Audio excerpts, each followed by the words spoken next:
ser humano, es la que gobierna todo el comportamiento de cada uno de nosotros. Esto quiere decir, según los planteamientos pues del señor Robert Dulles y de la sociobiología, y de acuerdo a la clasificación establecida por estos, que es el ADN el que indica a toda nuestra programación genética, el amor que nosotros debemos sentir hacia los seres humanos. Afirman sin embargo en sus planteamientos, que en nosotros los seres humanos no existe el amor, sino que el amor es fruto del egoísmo. Que el sentido de la amistad tampoco es sentido de amistad, sino una programación egoísta del ámbito genético para la supervivencia humana. Que todos los sentimientos que emitimos, los sentimientos nobles y las pocas virtudes que quedan en la humanidad actual, no son frutos de ninguna conciencia, que no son fruto de ninguna espiritualidad que exista en el interior de la criatura humana, sino que es la programación genética que viene de todos nuestros antepasados y que busca en la sustancia química tener una continuidad, busca poder subsistir a través de manifestación de diferentes cuerpos que se van a formar a través de los tiempos. Ese es el actual planteamiento, el que está de moda en los ámbitos de la ciencia oficial materialista, la máxima ciencia que se presenta en la actualidad. Pero en el fondo no es más que una trampa para incautos, un sofisma de distracción más para quitarle los valores eternos a la humanidad. El ADN, la partícula maestra de los genes, es un sofisma de distracción estupendo que distrae las conciencias humanas, que distrae los pensamientos humanos. Pero el maestro Samael, con un solo planteamiento, ha puesto abajo estas teorías planteadas por la sociobiología y sus secuaces. El maestro Samael hace el siguiente planteamiento para desenmascarar la sociobiología. Planteamiento sintético que dice: aceptamos que exista una partícula maestra, digamos que es el ADN, pero ¿quién es el que le da las órdenes al ADN? ¿Quién es el que programa al ADN? ¿Quién es el que permite que se realicen las operaciones matemáticas y las combinaciones químicas en su núcleo atómico? ¿Quién es el que permite eso? ¿Quién es el que gobierna eso? Recordemos que tanto las células como las moléculas y los átomos se encuentran constituidas por tres cosas. 1. Materia. 2. Energía. 3. Conciencia. Resulta entonces necesario comprender que no puede existir una mecánica sin un mecánico. Para que exista cualquier mecánica es necesario que exista primero una inteligencia que programe, ordene o organice tal mecánica. Decía el maestro Samael. Los científicos tratan de explicar todo únicamente a partir de las leyes naturales. Resulta ciertamente ridículo querer excluir los principios inteligentes de tales leyes.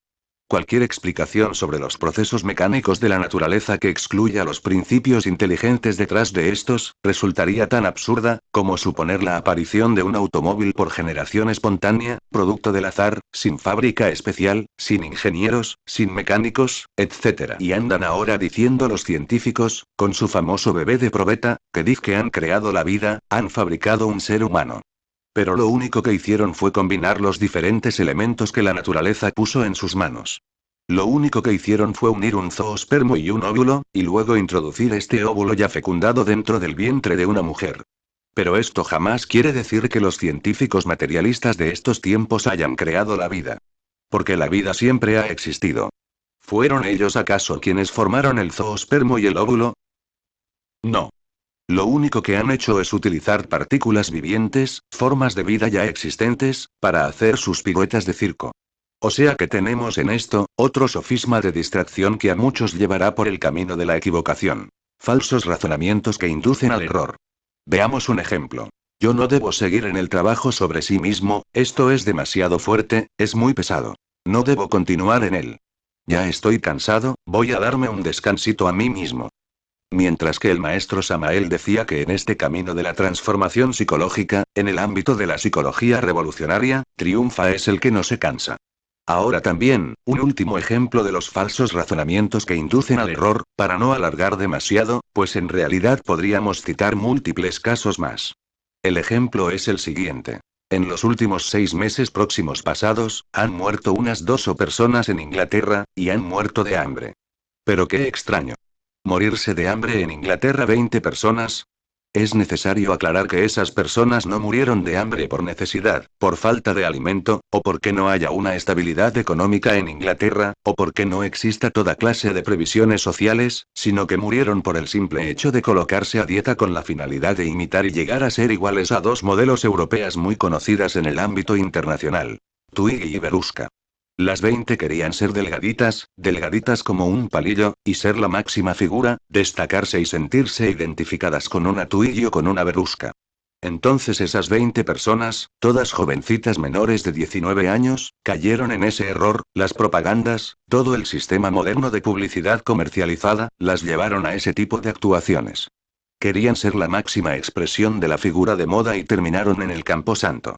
De igual manera, cada uno de nosotros tiene que ser muy cuidadoso en todo lo que percibimos, en todo lo que escuchamos, en todo lo que leamos, para que no caigamos en el error, y he ahí el motivo por el cual se decía que para no caer en la conducta gregaria, tenemos que investigar, analizar y meditar las cosas antes de aceptarlas. Capítulo Shi, la falacia del ego. El maestro Samael describe la falacia del ego de la siguiente manera. La falacia del ego es el hábito de engañar sin limitación alguna. Veamos algunos ejemplos claros y concisos para ampliar esta explicación sintética del VM Samael. En el ámbito pseudo-artístico moderno actual existe un grupo muy interesante, el cual surgió también en Inglaterra.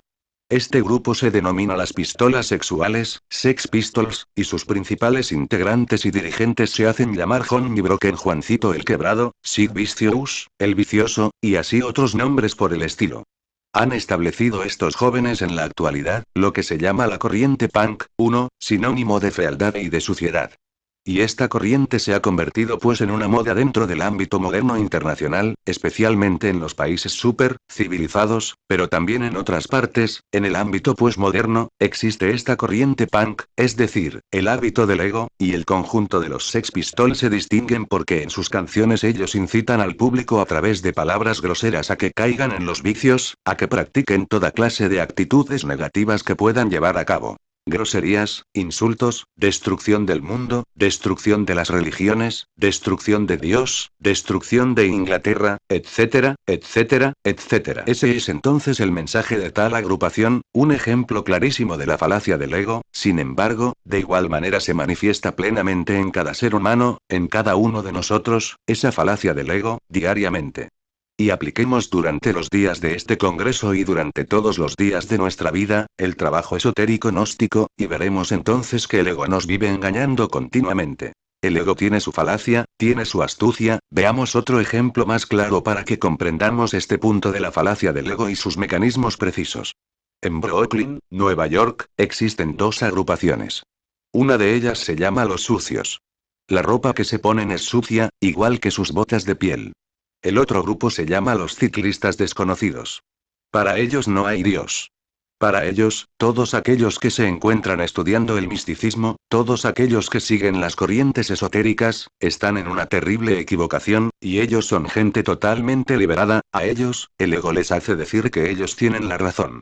Dentro de sus estados neopsíquicos o procesadores de datos, ellos están perfectamente convencidos de que tienen la razón. Así trabaja pues la falacia del ego, el hábito de engañar sin limitación alguna. Pero veamos en un ejemplo claro qué es lo que el maestro Samael nos enseña, cómo se debe actuar, para comprender con exactitud cuáles son las indicaciones del ser y cuándo provienen tales indicaciones del ego, o sea, aprender a distinguir entre las manifestaciones del ser y la falacia del ego. Rápidamente les vamos a narrar lo que sucedió el 27 de enero de 1977 cuando al maestro Samael se le anunció lo que le iba a suceder durante el resto del año 1977. Se encontraba el maestro Samael, cuando en el cielo las nubes fueron formando el símbolo del Santo 8. Inmediatamente apareció el Santo 8 formado también por el arco iris. Seguidamente se formó el Santo 8 por una cantidad de estrellas, descendió ese Santo 8 triple hasta el piso, formó el piso y formó otro firmamento. Inmediatamente resonaron unas voces diciendo: Samael ha muerto, Samael ha muerto, Samael ha muerto. Y aparecía un sarcófago blanco en el cual se encontraba el cuerpo del maestro Samael. E inmediatamente aparecieron dos guerreros persas peleándose. El soldado del lado derecho triunfó sobre el guerrero del lado izquierdo. Comenzó a sonar música de trompeta y aparecieron los tres reyes magos montados sobre sus caballos y apareció también el maestro Samael montado sobre un caballo de 2 metros de altura. El maestro con su vestidura blanca, absolutamente blanca, con un turbante, un sol en su frente y unas plumas que tendían hacia arriba, atrás, caminando, le seguía la VM Little antes. Después los maestros de la alquimia, quienes llevaban en sus manos la gelatina de la alquimia, el color rojo, amarillo, blanco y negro. Seguidamente descendieron por una escalera de caracol y en la última curva el maestro Samael se encontró con el séptimo ángel del Apocalipsis, quien estaba tocando el cuerno de la victoria. Seguidamente entró a un gran S2 Tano, a una caverna sagrada, donde le sucedió el fenómeno más extraordinario. Es decir, allí fue devorado por la serpiente y se convirtió en una serpiente. En el año de 1977 el maestro Samael se convertía en una serpiente para finalizar, para convertirse el año pasado en una serpiente emplumada, en el Quetzalcóatl de Acuario. Ahora, ¿cuál es la otra relación? ¿Por qué tuvo esta experiencia? Precisamente porque en el año de 1976 el maestro Samael tuvo que pasar por la iniciación de Judas, y en esta iniciación de Judas, se le acusó de que él era un maestro caído, que se había caído, de que él estaba ya fuera del camino, de que él no estaba trabajando debidamente. El maestro en un momento se descontroló porque la mayoría de los hermanos gnósticos, todos le estaban atacando. Se habían convertido en los Judas del VM Samael, pero en el año de 1977 le fue demostrada esa experiencia. De que no estaba equivocado, es decir, no había triunfado el ego sobre su persona humana, sino que era el ser que había triunfado. Entonces de esta manera podemos comprender perfectamente cómo cada uno de nosotros puede diferenciar. Todas las indicaciones que nos dé el ego nos conducirán al error, y las indicaciones que nos dé el ser nos conducirán al triunfo. He ahí por qué al terminar esta disertación aparece lo que se llama la acción lacónica del ser. Capítulo Shift. La acción lacónica del ser. La acción lacónica del ser la define el maestro como una actuación, como una manifestación breve, o un mensaje conciso que realiza el real ser interior profundo de cada uno de nosotros en los mundos internos.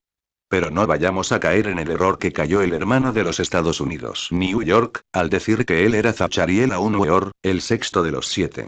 Este hermano cayó en la mitomanía. Este hermano tuvo una proyección de su ego. Vivió precisamente la falacia del ego. Fue engañado.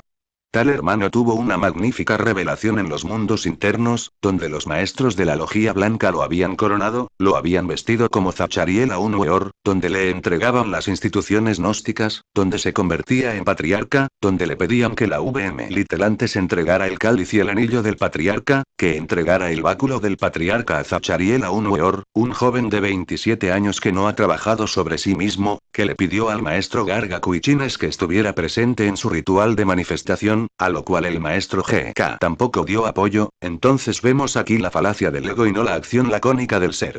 O sea que el ser no se manifiesta en simples proyecciones. La manifestación del ser es breve y concisa y tiene que estar íntimamente relacionada tal manifestación con la realidad del mundo tridimensional, físico. Capítulo XV. El Homo Regens. Con estos temas, cada uno de nosotros penetraremos más y más a fondo. Sobre esas enseñanzas maravillosas que nos dejara el Avatara de Acuario. Enseñanzas que verdaderamente, nos llevarán al triunfo y a la transformación de todos los acontecimientos, que permitirán convertirnos en verdaderos hombres solares, como los fue él, como lo quería el venerable maestro. Dice el maestro Samael, en esa frase sintética con relación al Homo Regens. La regencia no es cuestión de poder, es cuestión de amor.